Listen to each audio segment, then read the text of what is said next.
All right, everybody. Howdy, howdy. Welcome to another episode of Behind the Visual, where I interview all those people responsible for the images and videos you see out in your world every single day. I, of course, again, am your host, advertising and lifestyle photographer Mark Hansen. And today, my guest is Cindy Hicks. Cindy is a prop master and set decorator for TV and film. She is also a former art producer at the Martin Agency in Richmond, Virginia. And Cindy has some amazing stories that you will not believe. Some of the things she's had to do as a prop person and a set decorator, and even as a photographer before she switched over careers, they're just amazing. I mean, it's lots of cool stories. I mean, there's stories about a CNN hangover brunch from the White House Correspondents' Dinner. It's the next day, so I didn't even know that thing existed.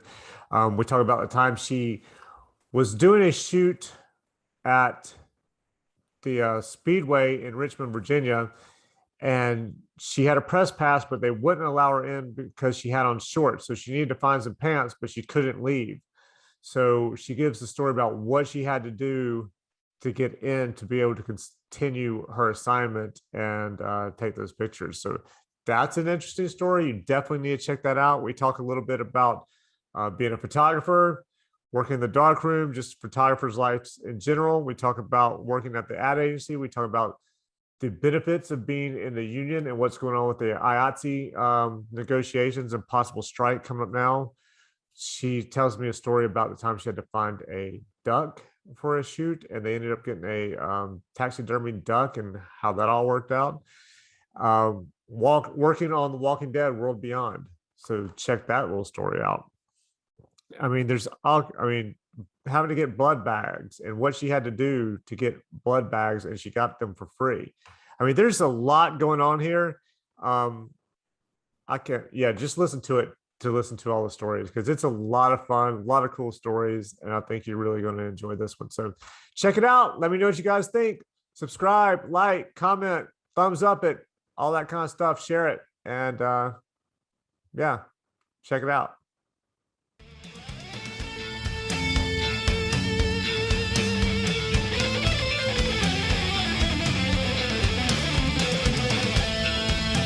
Well, let's go back and then we'll work our way up to all that as well. Okay. But I want to know, first of all, have you always lived in Virginia? Yes, Always. always. Born Okay. and raised. Were you always in the Richmond area? Always. Wow.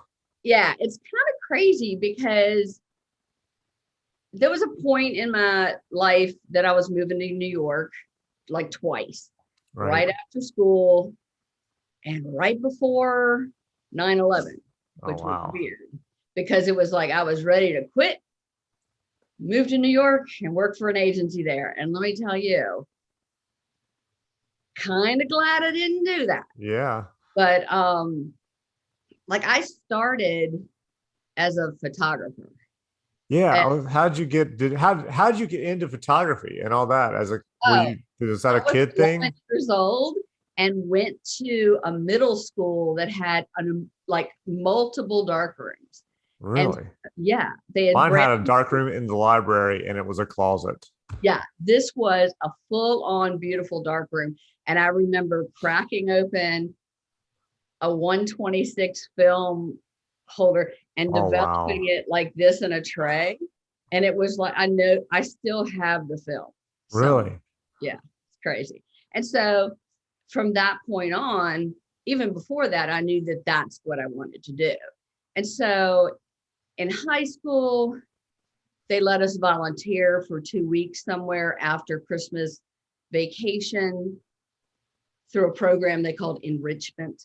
And so I went to a Catholic high school. Okay. And I went to work for Richmond newspapers. And the second day I was there, I got a picture published. And I was like, Oh, wow. this is what I want to do. And so after high school, they hired me part-time and I worked in the lab and then I did photography. And then I decided to go back to college. Like I sat out for like 4 years, 5 years. And I said, yeah, let me go to art school.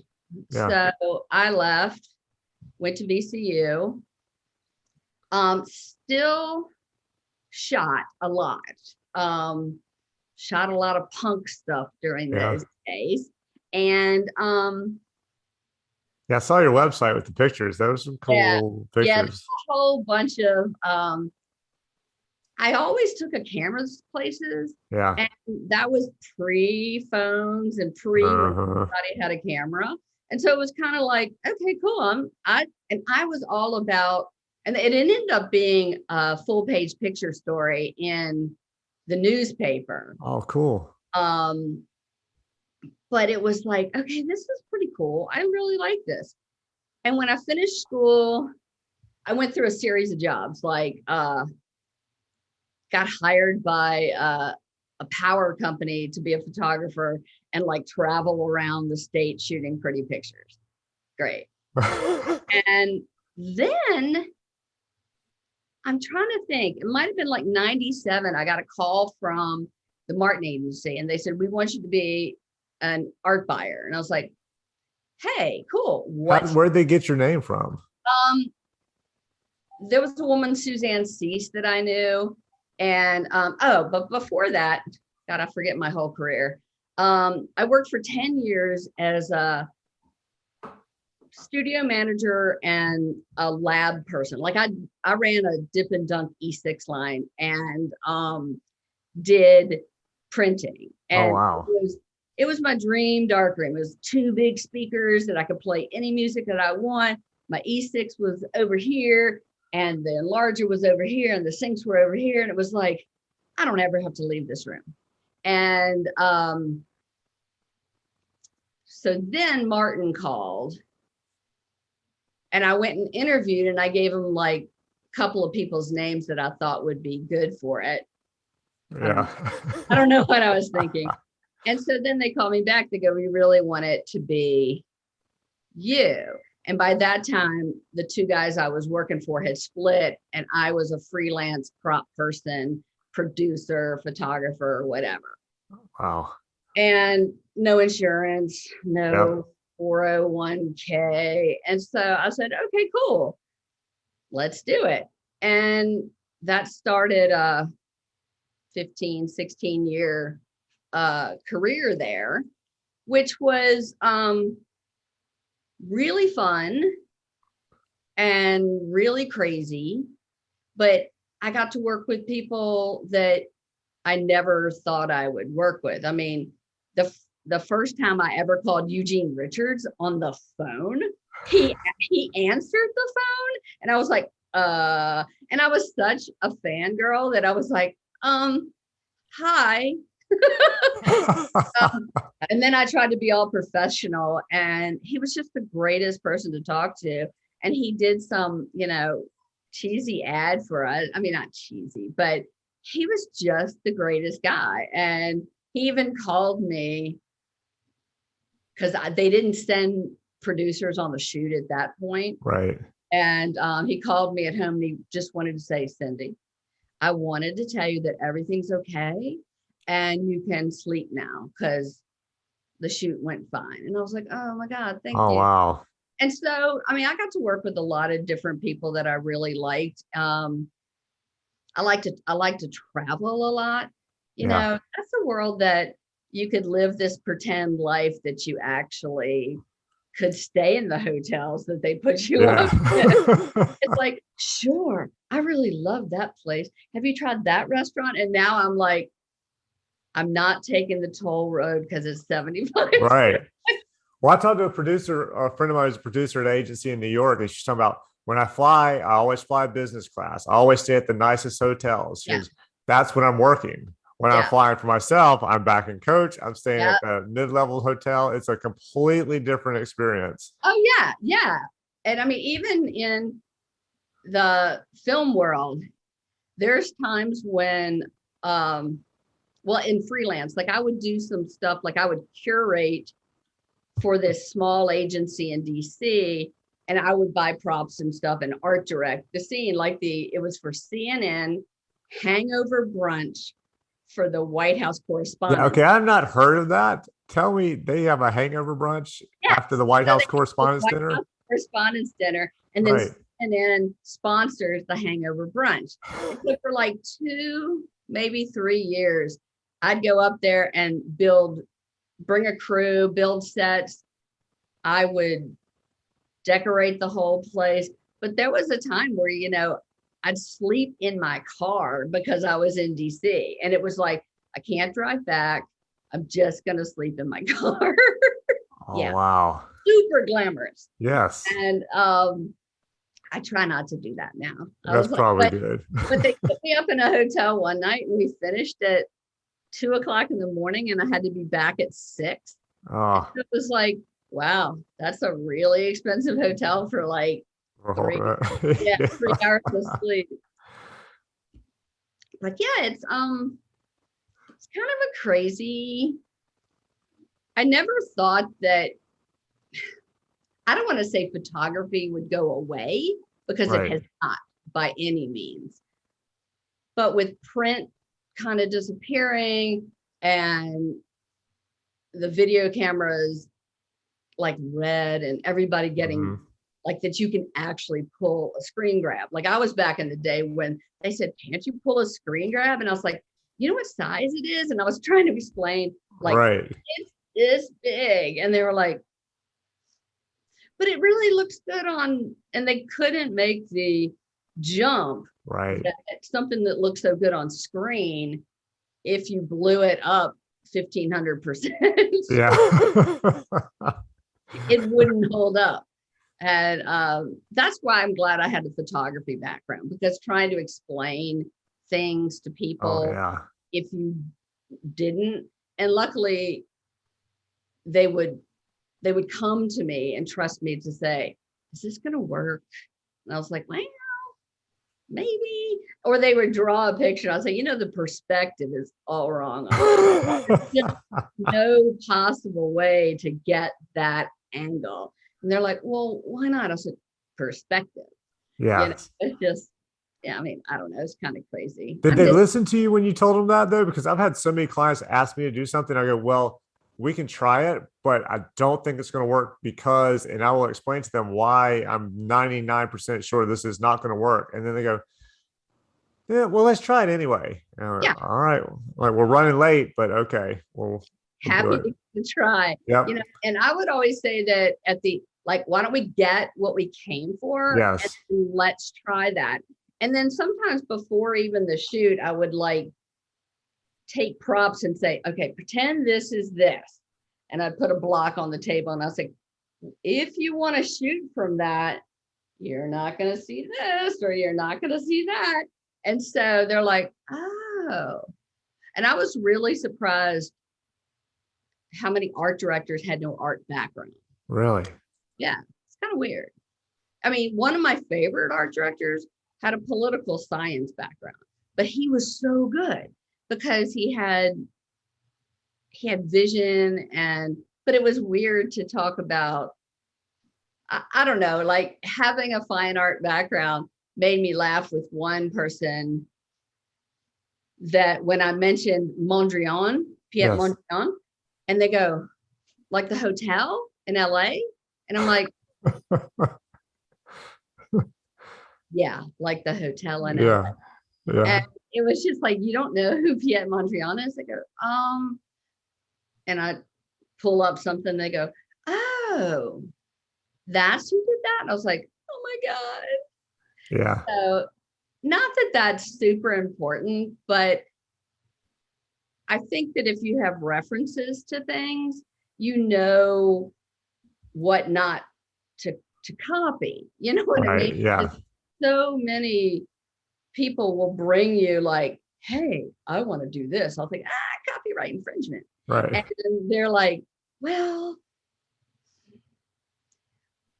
but we're shooting something different. I said, no, not really. And it's really hard to explain that things you find on the internet aren't free. Right. And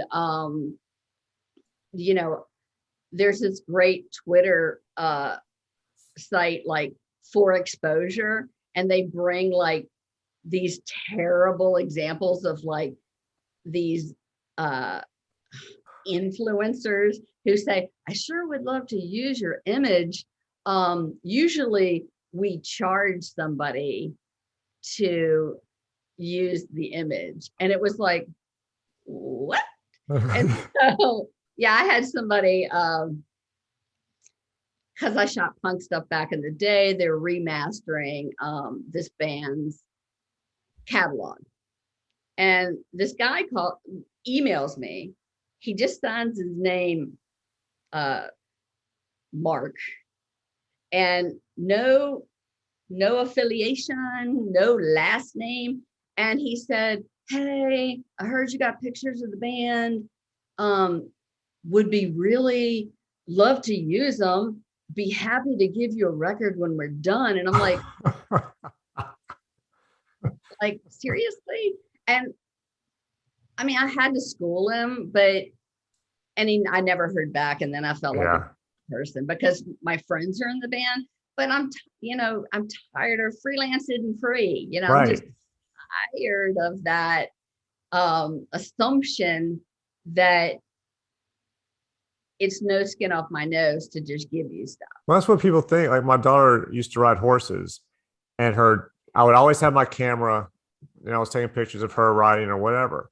Well, her trainer would constantly come over to me and ask me to take pictures of other crap for her because she figured, oh, I'm there. I have a camera. No big deal. I'm like, okay, this is how I make a living. This is what I do to pay my mortgage. It's not like I'm asking you to come over and train my kid for free just because, or there's another horse over there, train on that horse, tomorrow because you're going to be here anyway. Yeah. It's a little annoying that people value something that you do as an art form. Like they think it's, at one point during my career at Martin, I had been shooting something and then the client liked what I shot better than any of the photographers they saw. Right.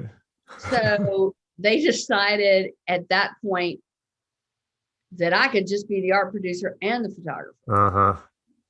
And so at that point I stood up for myself and I was like, look, I want to make X number of dollars a day and, you can run it through the company however you want it, but I can't just work for my salary as a photographer. Right.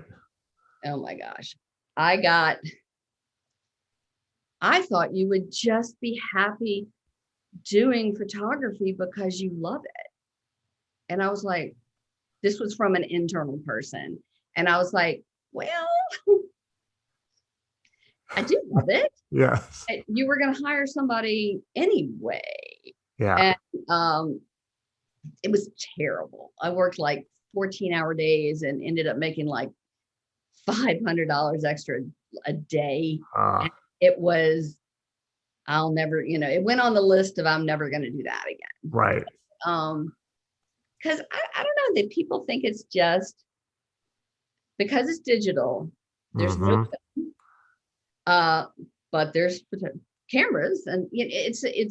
I don't think they really gather the expense that goes into having all of this. Like Photoshop costs you this much, your camera costs you this much, and lighting. It's all expense. And every time you shoot a photograph, it's like one more before you have to buy a new camera. Right. Oh, yeah. Yeah. I was telling somebody, I've said it for a while, actually, since digital came in, you used to be able to buy like a $1,500 Hasselblad and you could use that pretty much your entire career. Exactly. And now everything changes. So every like 3, 4, 5 years, whatever it is, you've got to upgrade to a new camera and spend another 3, 4, 5 grand. Yeah. And so you've got to charge something. You do. And if you have a studio space, you're paying that. And there's I don't understand why the creative arts are, because you're doing what you love to do, you don't get paid as much. Yeah. Which I think is absurd because why is that okay? I mean, my talent, your talent that has a price tag. Just because we like it Yes. doesn't mean I should make half or a quarter of what some account executive's making, you know? Yeah. And yeah, it's crazy. Well, as I saw somebody I just talked to recently put up, if you want to take me to lunch and ask me my opinion on your project, fine, I'll give you my opinion. But if you want to take me to lunch and have me help you fix your project or work on your project, then I have to charge you. Yes. If we're friends and you want me to come out and go, hey, I think that's a little messed up, I probably would do it a different way. Right. Okay, fine. But if you want me to go, okay, let's go into detail. Here's how I want you to fix it. Here's what needs to be done. Do this. That's all coming from knowledge. And there was some photographer, it was years and years ago, and I can't remember who, I'm blanking on the name right now of who it was, but he did a lot of like black and white celebrities back in the 40s, 50s, probably. Oh, yeah. And he went to, like, say, Betty Davis to do a portrait of her. He brought one roll of film. Yeah. And she looked at him like, that's all we're shooting? He was like, well, how much do you think I need? He said, I've been doing this a while. I know what I'm doing. This will probably be more, this one roll will be more than I need to get that perfect shot of you. So don't worry about it.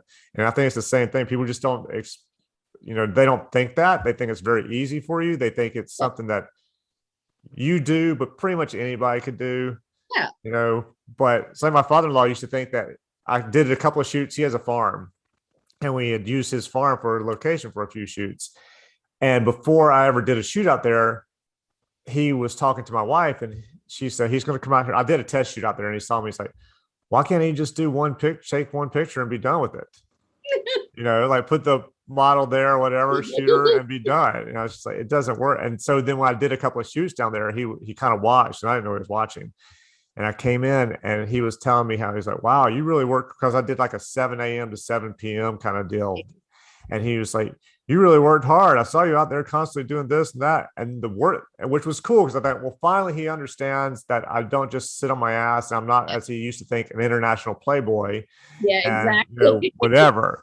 But then my brother-in-law comes walking in, and he has just spent basically 10 hours or more, 12 hours laying brick because he had taken over the company, my father-in-law's company. So he'd been laying brick for the last 10 hours. And he comes in, and my father-in-law starts talking about how hard I've been working all day. I was just going, please stop talking. My sister is an organic farmer, and they have like 100 acres, and they farm about 20 acres. Yeah. And she works harder than anybody I know. And so I don't ever talk about like how hard I've worked or how many hours I've worked, because I don't have to get up at 3 a.m. with a headlamp and load the van to get to the farmer's market by a certain time. Oh, wow. Yeah. And I mean, she's amazing and she works her butt off, but it's kind of like, that's hard work. I get that. But yeah, I work those kind of hours in film, and it does kind of kick your butt. But one thing about film that I like is, if you're part of the union, everybody knows what everybody else makes, unless you get above the line. And then it's kind of cool to know that the person standing next to you is not and it's a guy, at least in my case. It's like, he's not making, considerably more money than you. We're both making the same thing. Right. And we're both suffering in the same way. So how do you feel about the whole thing that's going on now with the talks, the IATSE, the whole strike possibility, that kind of thing? I think that it's a long time coming. There's an Instagram account called IA_stories. And it was started in this kind of anonymous way of all these horror stories about working on film and how people get mistreated, and how you go with all these hours and bad turnaround times. And the worst one I read that really kind of hit me was a person that said, I've worked in the film industry for 10 years and I've only known 2 people who died falling asleep behind the wheel after a really long day. And I was like, and I know I've been that person. Yeah. I started at 9 o'clock one morning and it was 3 o'clock in the morning when I was leaving, and I had an hour and a half drive back, and I put on music as loud as I could and I rolled down all the windows and I just went, I gotta sing till I get home. Right. And Wow. there's a lot of people that just want to push through and do more time. And luckily the union has rules about that, but they're broken all the time. Yeah. And so I think that this is finally a comeuppance, if you will, to get everything up to where it's supposed to be. I mean, I didn't start as a PA. I mean, I walked in as a buyer for set deck and for props. So I never had to go through that like lower echelon Right. of working. Now, I've worked as a PA. Don't like it at all. Yeah, I bet not.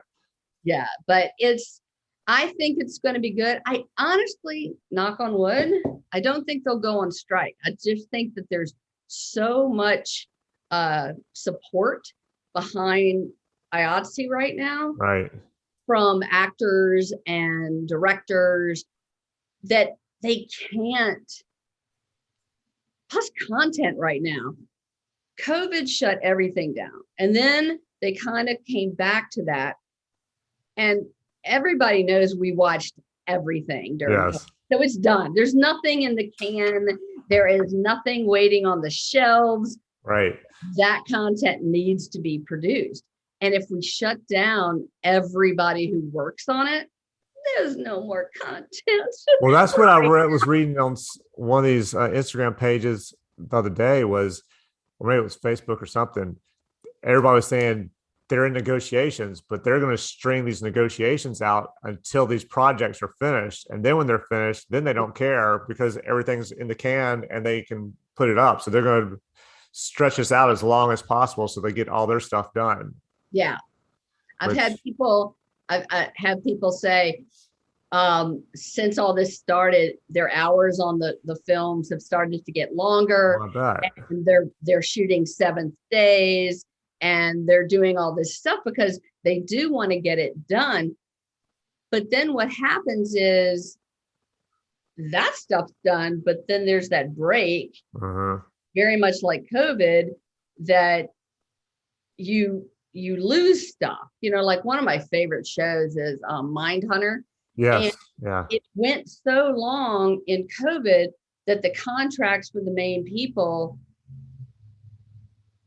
expired. Oh, and wow. so like, what do you mean they're not going to do another season? And I think they finally negotiated that they could get them back to do another season. But that's one of those shows that I sit on my couch with the computer and I'm, where is this being filmed? Right. Who is this? And I'm like constantly looking. Is that in Atlanta? No, Pittsburgh. It's in Pittsburgh? Yeah. Oh, wow. Because of the city, it could look very much like the 60s and 70s. Okay. Without being a lot of, sets. Right. Yeah. Because Atlanta is so shiny. Yeah. Where Pittsburgh is not as shiny. Well, what surprised me was not even from Mindhunters was that Cobra Kai. That part of that shot in Atlanta. Everything except for the outdoor LA scenes. Yeah, everything's shot in Atlanta. Like honestly, I hear about so much stuff being shot in Atlanta. I'm like, I'm moving to Atlanta. And the union kind of like, I sent my resume to the union that's kind of up north, like in Pittsburgh and stuff like that. And I sent my resume to Atlanta because I'll go stay there. I'll go hang out. I'll work on everything that you've got going on down there. But it's kind of crazy. But I love it. I kind of miss things that are, like I said before, that are just, where your next gig is. Right. But I wouldn't change it. Plus, I love the challenge of it. I worked with this decorator who I adore, but my phone rang at 5:30 in the morning, and I'm still in bed, and she said, "Hey, and I was working on period film. It says I need 25 feet of books from 1836 to no later than 1872. And I need them on the location by end of day." And I was like, whoa. And I got, and at first I woke up and I was like, oh, 25 books. Okay. I probably have that in my kit. And then it was like 25 feet of books. And then I measured a bookshelf and counted books and went, oh my God. And so luckily I had an antique book dealer who had boxes of books that they were tatty, so they weren't in good shape. Right. And there is a place that you can buy books by the foot. And yes, there are. Wow. And it's for decorators who like, give me all your green spined books. You know what I mean? And so he had all these books packed up, and I went through all these boxes and picked out what I felt like was enough. And then I bought from him the really ones that were going to go on the bedside table and stuff like that. Loaded them all in my car and drove like a banshee to get to the location, unloaded them. And the decorator said, so where are the books? I said, oh, they're already on the set. And she goes, oh, great. And it almost felt like, are you pranking me? Like, was this something that you didn't really need? But it was something that was really needed. Thank God. But I just thought that was crazy, How many books is 25 feet of books? Do you remember? I remember what it cost me. And the guy was so nice that I was like, please charge me what you need to charge me. And it was like, here's the money. It was at least 10 boxes of books. Yeah.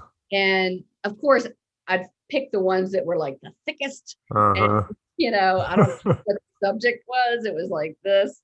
And I've learned to keep interesting spined books.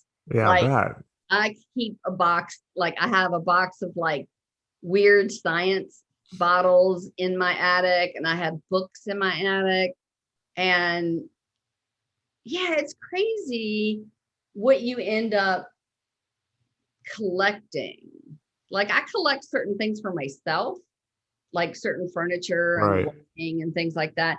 But and then there are things I have to just like donate, because I buy office supplies for shoots repeatedly. And so then it's like, take it to Goodwill and let everybody have all these little notebooks and stuff. But what's the other crazy things I've had to find? I went to my daughter's middle school class, maybe even younger than that. It was not middle school, it was elementary school, like fifth graders. Oh yeah. And it was, talk about your job day. Right. And I had the worst day. And I got home and I had this envelope in the mail, and I opened it up, and on these really brightly colored neon, index cards in fifth grade scrawl were, thank you, Ms. Hicks, for coming. But they all talked about the stories that I told. And oh wow. And it was like, I had come home like, I'm quitting. I'm not doing this anymore. Right. Like, I'm going back tomorrow because I love it. Like it was this one time I was working on Homeland, and they were doing a hospital scene the next day. And they said, we need blood bags. And I'm like, you just don't buy blood bags. Right. So I called up Richmond Blood Service, got the PR person on the line, realized that like right on the front page was, we are in desperate need of O negative or O positive. I can't remember which one. I can't remember which one I am. But I told her, I was like, I'll trade you blood bags. I'll post it on Instagram. I'll talk about what we're filming and how we did it. And she said, deal, come out now. And I was like, okay. So I sat in the chair and I answered a bunch of emails and I gave blood. And when I got back to the set, I had like the blue tape thing around my arm. And somebody said, are you okay? I was like, oh yeah, I just went and gave blood to get blood bags for the shoot tomorrow. And they were like, you win the day. Yeah. No kidding. But, I mean, I think part of what we have to do now is be far more creative with, you just have to ask. Yeah. I mean, you would be so surprised at what people will help you with if you're nice and you ask, because you can't assume that you can't do it, because God, anything can be done. Like you just have to be creative about it. That's what I tell my kids. Like the worst thing that can happen is if you want something or want somebody to help you with something or do something, it's just ask. The worst thing you're gonna do is they say no, and you're right back to where you were if you never asked in the beginning. Exactly. My daughter is 17, and I've watched her do a couple of things, and I'm like, okay, next time, why don't you just not quit at that point? Just ask. And she goes, what? And I was like, just ask. And I said, but be nice and thank them when even they can't do it for you or won't do it for you, but you just have to ask. Yeah. And it's amazing if you explain like it's for a movie or it's for a commercial or it's for this, that they're super helpful. And way back in the day, it was for a still shoot. And this company that polluted everything wanted to show this duck swimming in perfectly clear water. And so I called up a taxidermy guy.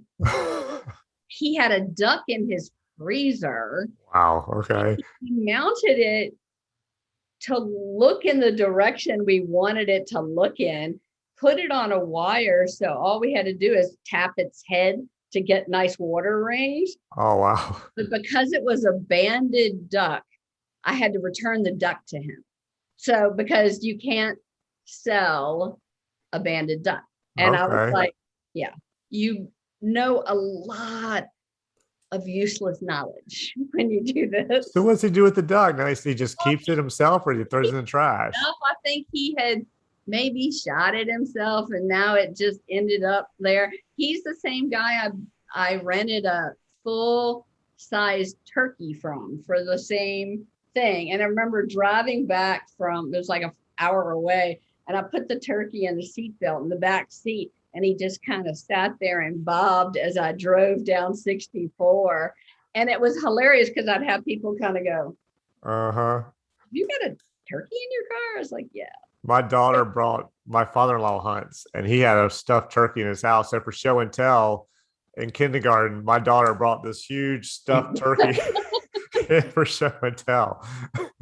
Yeah, it makes for like really cool stuff. My daughter was in high school, and she goes to a governor's school for creative arts.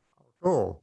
And it was Halloween, and she's born the day after Halloween, so she loves it. So she dressed up as this,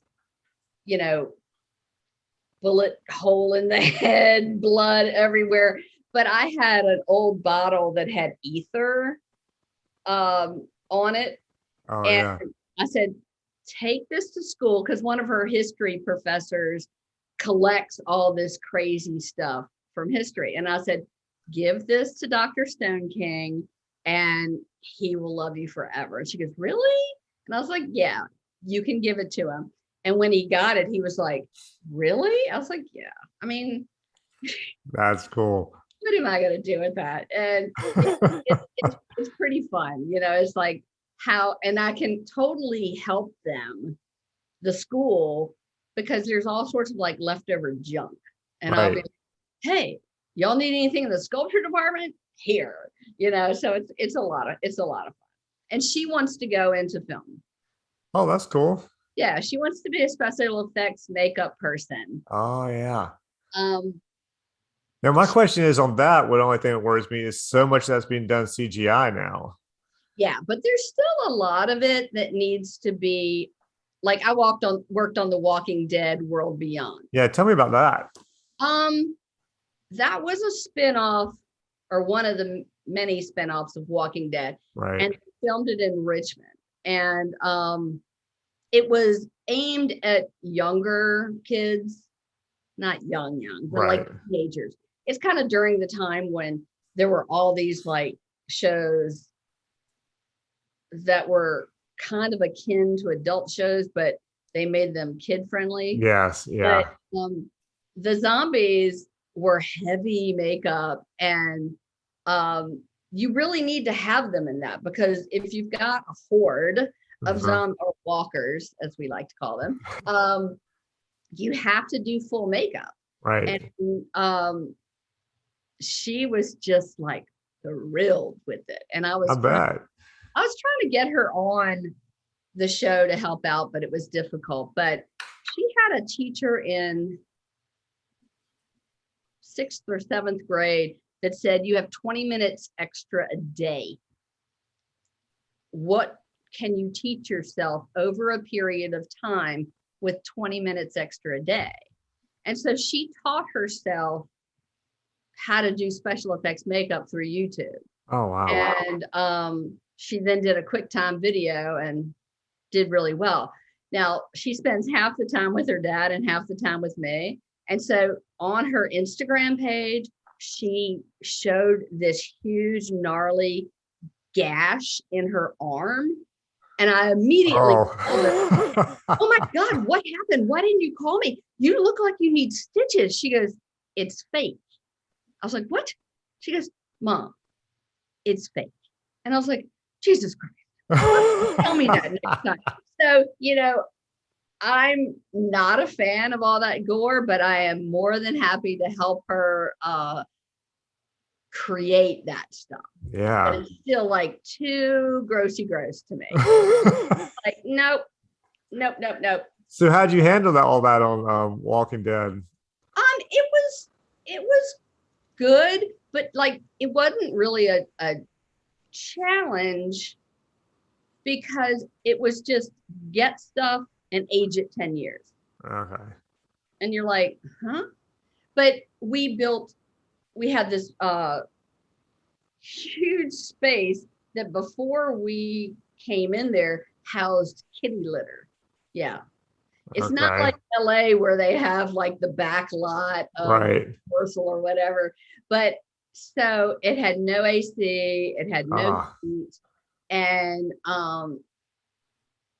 it was dirty. Like every day I just came home and I was like covered in dirt. But it was, it was pretty cool. It's just like, oh, we're gonna make a, jail cell, or we're gonna make this. And a lot of it was just done. The coolest one we did for the first one was we got a full-on airplane and had it broken up and put it in the city of Hopewell, and then dress it like it had just crashed. And then we had to age it like it had been there for 10 years.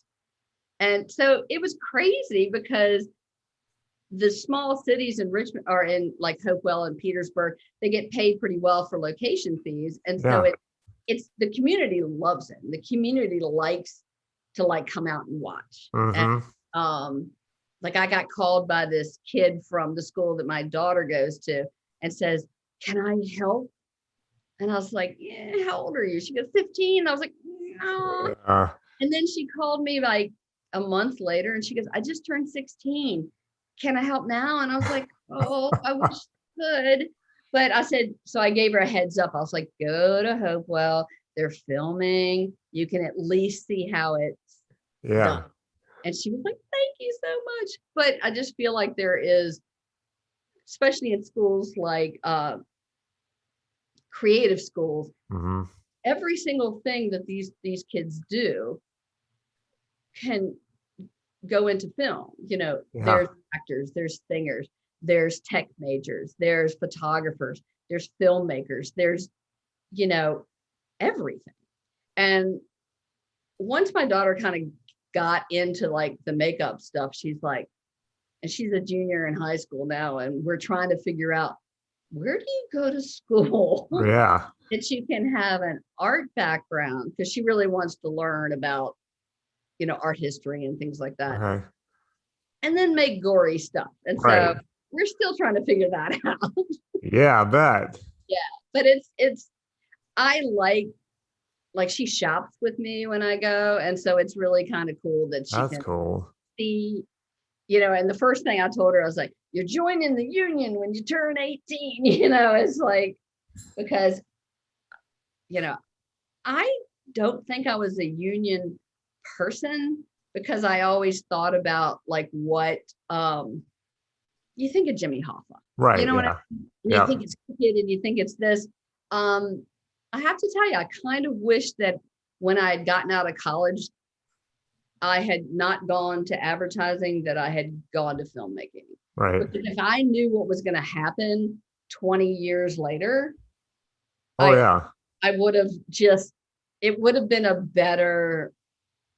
it would have been more longevity for my career. Right. Because, goodbye, advertising.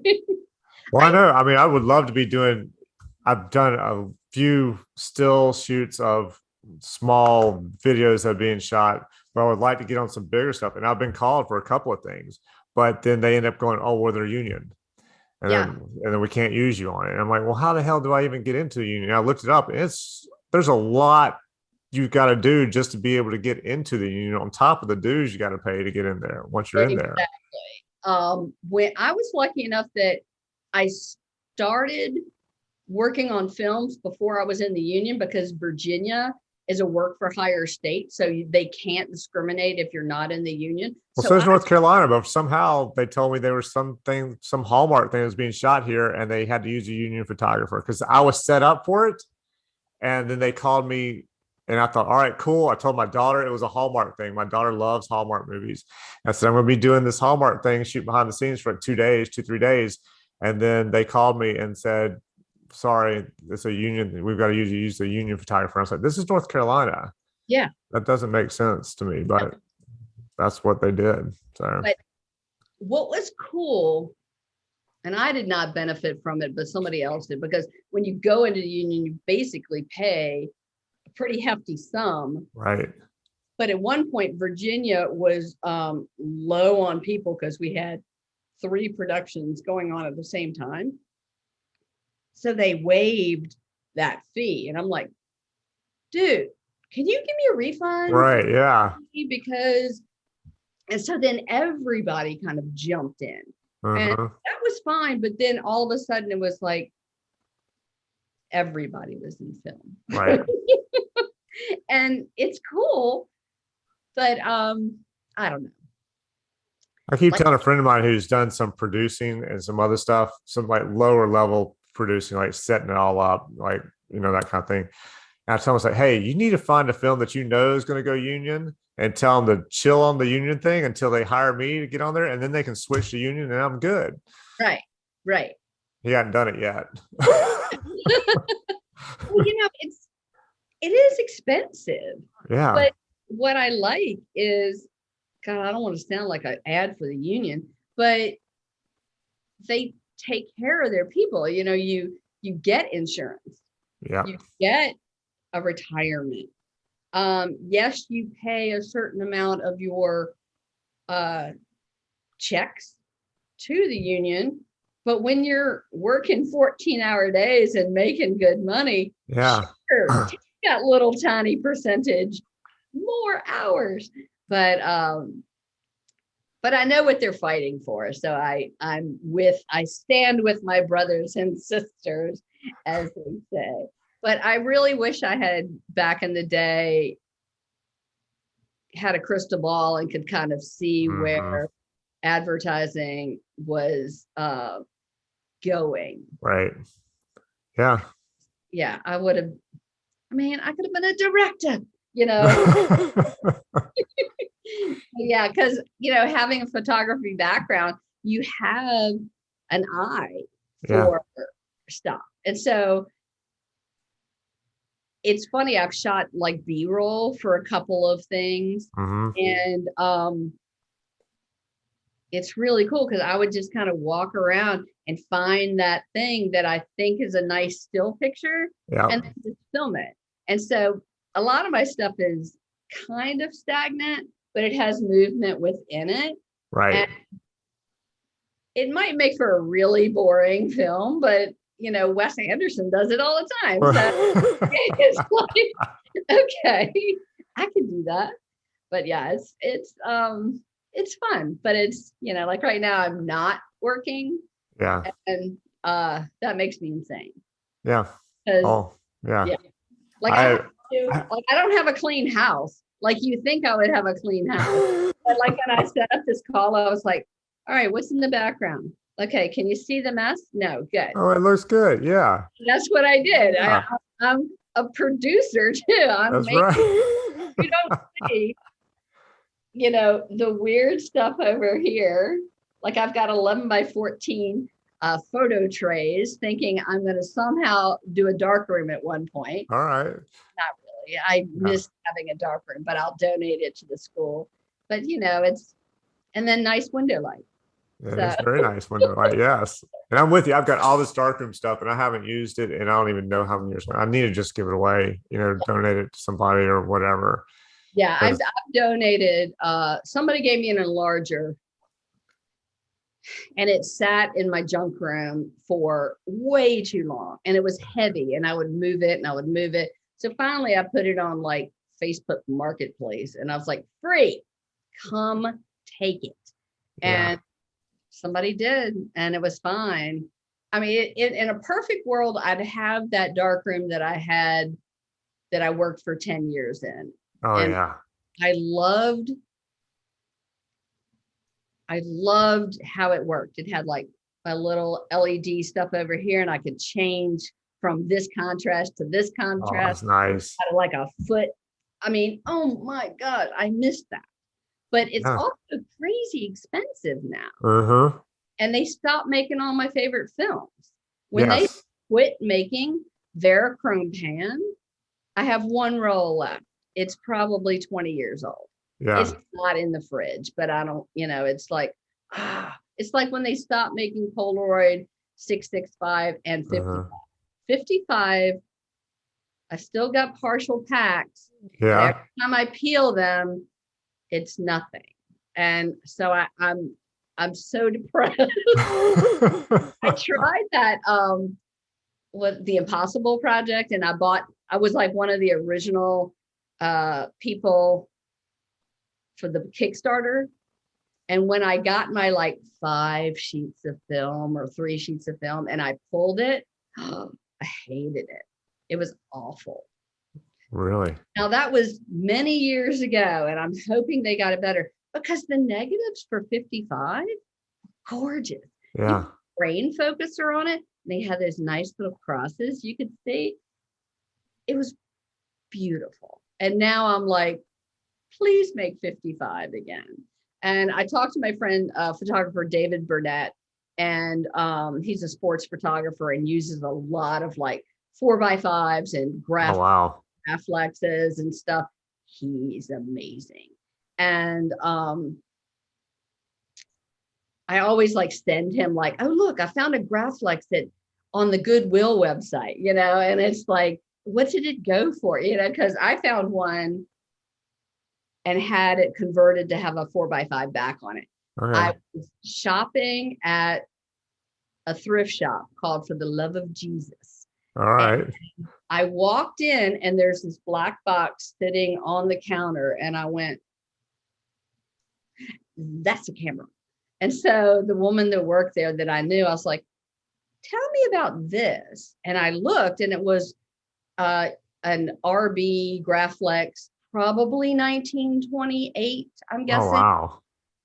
in amazing condition. And so I looked at it. I said, how much do you want for it? She goes, it's kind of expensive. And I was like, okay. She goes, $80. And I was like, okay. Well, that's Sure. a lot of And she goes, money, but sure you can't come down a little bit. and then she said, oh, and it comes with this old wooden tripod. And I was like, Wow. it's like, okay. And then I took it up to Pro Camera in Charlottesville. It's the closest place to do. And there's this amazing guy. I used to work for him. Oh my God, Bill. I used to work for Bill when he was in Charlotte. Oh my God. Okay. Yeah. Bill, soft spoken. I've got the biggest crush on his brain because he's just like, doesn't say much. And so he converted that so I can shoot with it. Oh, wow. And because it used to take, it's the first camera that actually, what is it? God, I'm not a techie. I'm an art person. Yeah, me too. So, I'm not techie. I'm not a techie. And so it always cracks me up when all these photographers would tell me like, well, when I get this piece of equipment, I'm going to shoot this. And I'm like, dude, why don't you just shoot it? Right. Like, well, and I was like, I can make a camera out of an oatmeal box, a piece of foil, and a pin. And they were like, well, but I need, and I was like, it's not about equipment. It's about what you see. And that part, I think, is the hardest thing to see, guys that are about the tech instead of the technique. Well, it's like somebody going, oh, wow, that looks like an expensive camera. That must take really good pictures. My favorite analogy is the person who walks in and goes, wow, this food looks really good. You must have a great oven. Yeah, right? Exactly. And even to this day, I shoot a lot of stuff on my iPhone just for and then I run it through like 92 different apps to get it to look like I want it to look. Right. And one day on Facebook, I was on, and this guy from like a photo group popped up and said, hey, what'd you shoot that with? What'd you shoot that with? I said, my iPhone. Like I said, one of the pictures that was on my site. Right.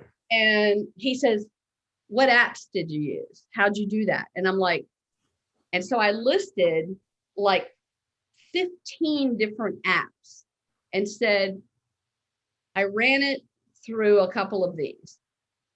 And they said, well, how'd you do it? I was like, I figured it out. Yeah. You should figure it out. I said, I don't know. It's like cooking. I might give you a recipe, but it might not taste like what I made because I do things with a little bit more flair. Like, right. Oh, I'm just going to add a bit more of this or a pinch of this or something that's not even in the recipe. And I think that's what makes creative people creative, because they are not afraid to just do something that's out of the norm. Mm-hmm. Like when I worked in the darkroom, oh God, I'm surprised I don't have cancer, knock on wood. Yeah. But I would take selenium toner and sepia toner at the same time. I would mix them to the wrong, like not 1 to 9, but like 1 to 3. And then I would selenium tone something and then sepia tone the same thing, just to see what it would do. Yeah.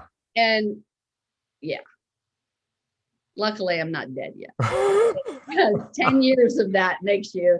Yeah, I do think about that all that time in the dark room with all those chemicals. Like, well, I wonder if that had any effect on me at all in any kind of way.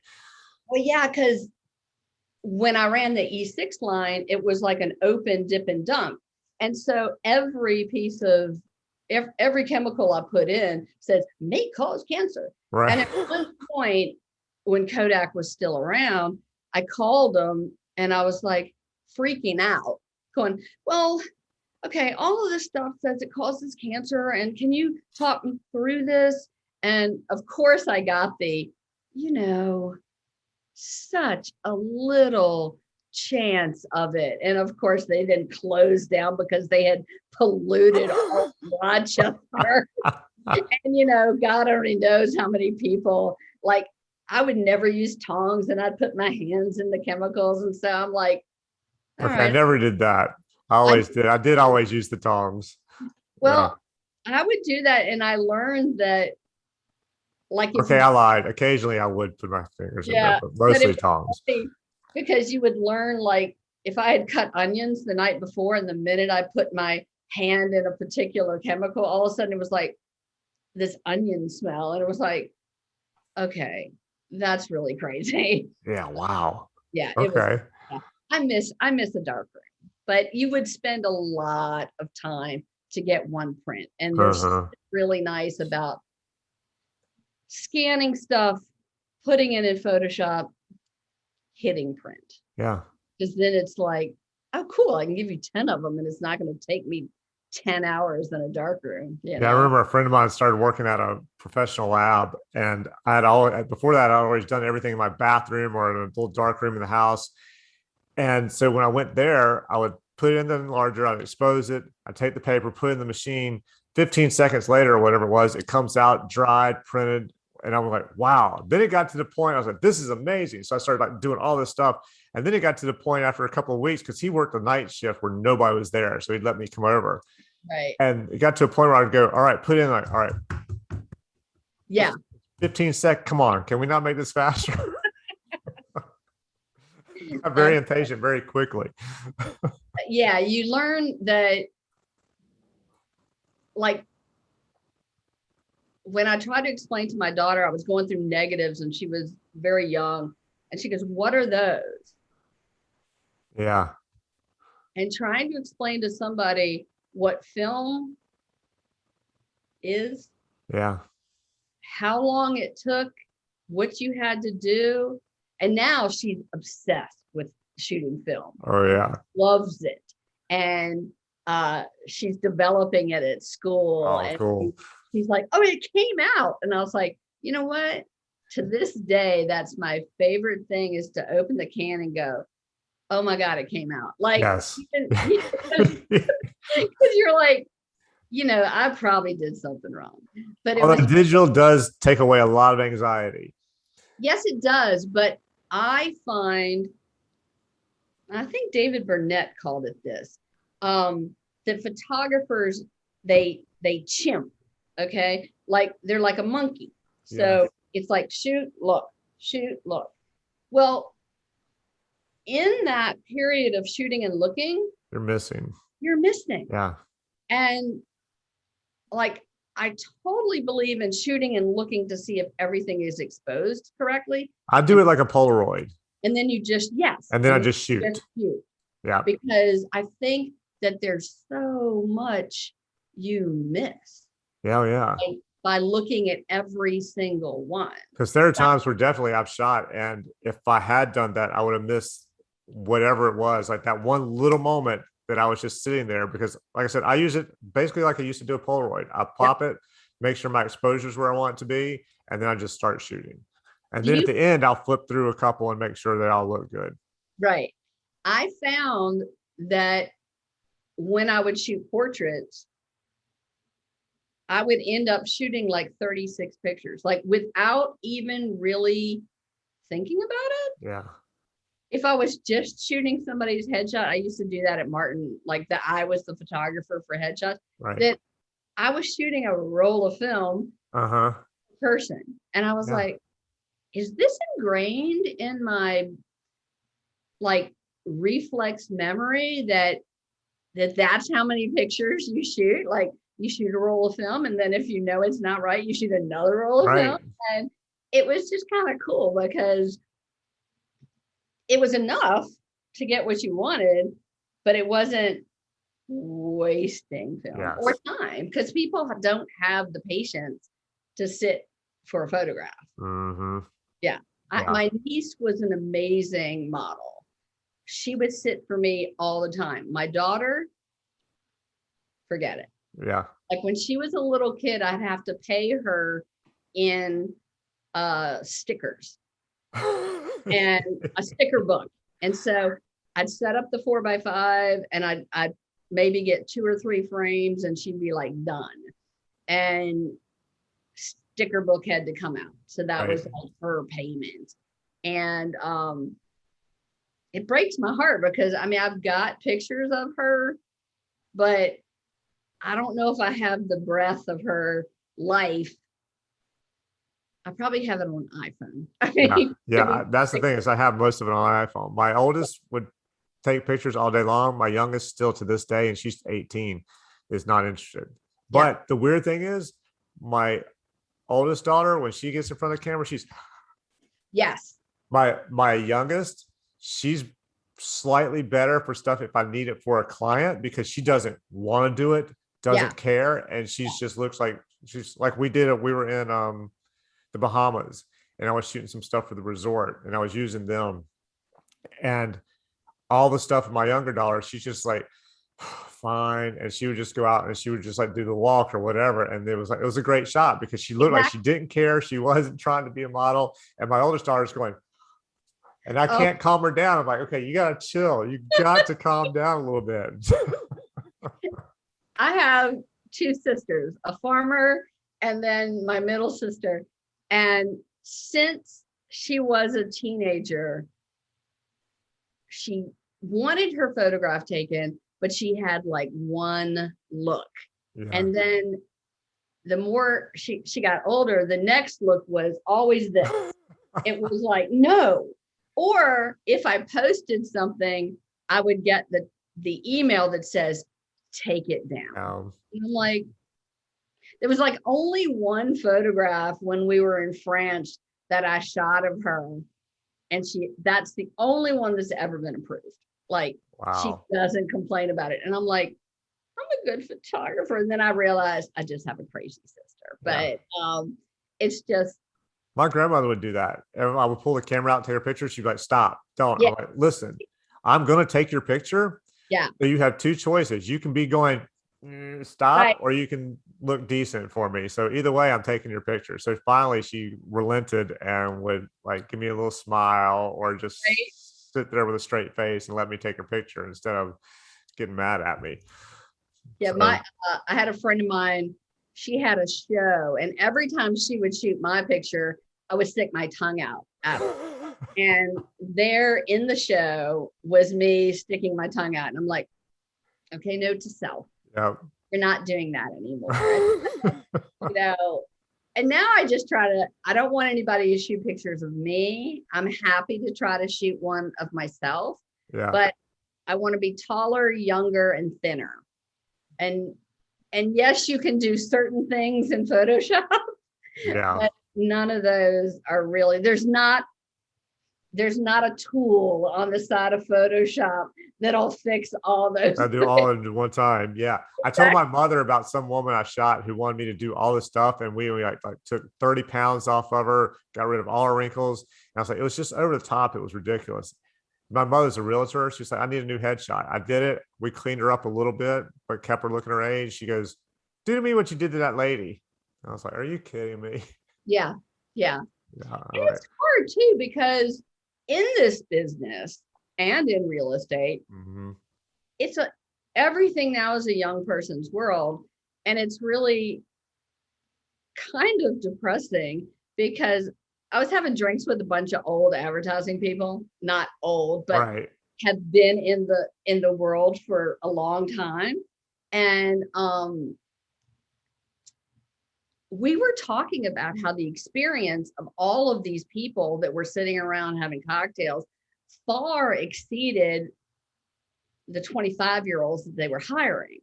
And so we decided that there should be an agency called Age Agency, and like AGE is all Yes. in capitals letters.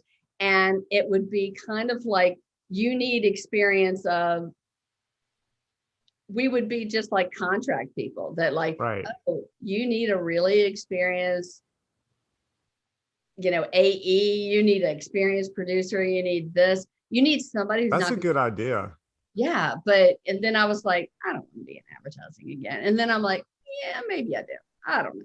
Well, maybe if you could do it freelance and you could decide what jobs you want, what jobs you don't want. Yeah. Exactly. Yeah. But that would be good. I did one gig for Stoli Vodka, and it was like 7 months of concepting and then shooting all these drinks. And it was hilarious because when we finally got to the shoot, we had a food stylist and a mixologist and a bartender. Yep. And we were like 8 o'clock in the morning, they go, taste this.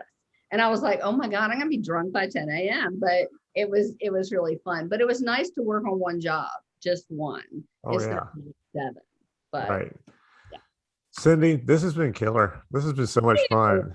Yeah, a lot of fun. Yeah. All right. I'm going to ask you one last question, then we'll let you go. Okay. What's the craziest, strangest, most out of the ordinary thing that's happened to you since you've been in advertising and movies, films? You've already come through with quite a few things, so we could always go with one of the many things you've already said too. I mean, I want to say, oh my gosh, I remember this one's kind of crazy. I worked for Richmond newspapers and a long time ago. And in Richmond, there was a racetrack for NASCAR that did not have a tunnel yet. So once you were in the infield, you were in the infield. Oh, so wow. I had a press pass to be in the pit area. Well, it was like a really warm day and I'm wearing shorts. Okay. I go in and they go, sorry, you can't come in. I said, but here's my press pass. Here's this. They go, you're wearing shorts. It's not safe. And I was like, oh, damn it. Like all I had was cameras and me. So like I walked around the infield and there were girls on top of a van cheering and I could see like jeans hanging out of their van. And I was like, hey, come here. Can I ask you a question? I said, I've got a press pass, but I can't get into the infield. And they go, you want to borrow some of our pants? And I was like, oh. Yes, perfect stranger. I want to buy. Oh my God. And so dedicated to the job and getting back in, I borrowed pants from a total stranger and went and shot my job and then came back and they had told me who their favorite racers were and everything. So I shot some pictures for them. And so later I printed them and sent them to them. That's nice. But it was like, when you think about the concept of like total strangers pants, that's like, don't think about it. Don't think about it. Don't think about it. But it was just really, I like stuff that makes a good story later. I don't want to think about it at the time. I don't want to think about anything. And but that one was, I think, the funniest, weirdest, because I had to like ask that question. Yes. I had to say, hi, can I borrow your pants? It was just too weird.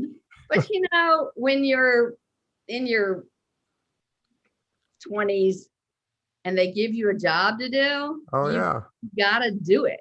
Like, and if I could say that to like anybody starting out, is it's not impossible. I mean, like you just borrow somebody's pants. Yes. I've always said, unless it's something ridiculously out of your wheelhouse and your abilities, you always, even if I don't care if you've done it or not, if you haven't done it, especially, you just say yes. Yes. And then you figure out how to get it done before you show up on set. Don't show up on set and try and figure it out on set, because then you'll never work again if you don't do well. Exactly. But always say, and I've always done that, because I had a shoot for a client and I'd never shot out on a beach in my life. And I was like, yeah, I'll do it. And it was 5 days, but I went down early and I figured it out. So Yeah. by the time it was time to shoot, I was like, let's go, ready to roll. Because it's super bright and you don't realize how everything bounces around. Yep. And you say yes because you figure it out, and that makes you a stronger person the next time. And you just, there's never no. I mean, Right. Well, maybe. Like I'm not sure I would hang off a really tall building, but I have actually been put up on not even a lift, like the front of the thing that scoops things up, but they need like a bulldozer kind of. Like a bulldozer. Sorry, lost the word. And they didn't have a lift for me, so they stuck me in the bulldozer scoop and raised it up, and that's where I shot from. I mean, no safety harnesses, and I was just like holding on for dear life. And then I said, okay, don't move it when I'm shooting. But you just, I mean, honestly, it's the most, every experience teaches you something, good or bad. Exactly. And, I just think that sometimes the hardest ones, of course, teach you the most, or the silliest one. Yeah, absolutely. With the pants. Cindy, thank you so much for doing this. Thank you so much. This was great. I had a fun time, and good luck with everything. I hope the strike is avoided. I hope that new work comes in immediately. Yeah, I'm hoping for like a big Spielberg production to come in and need me for like the next 3 years. There you go. That sounds great. Yeah. Fingers crossed. Yeah, you let me know if they need a photographer. Throw out my name. Thank you so much. Thank you so much, Cindy. It's nice talking to you. And nice talking to you. All right. Bye-bye. Bye.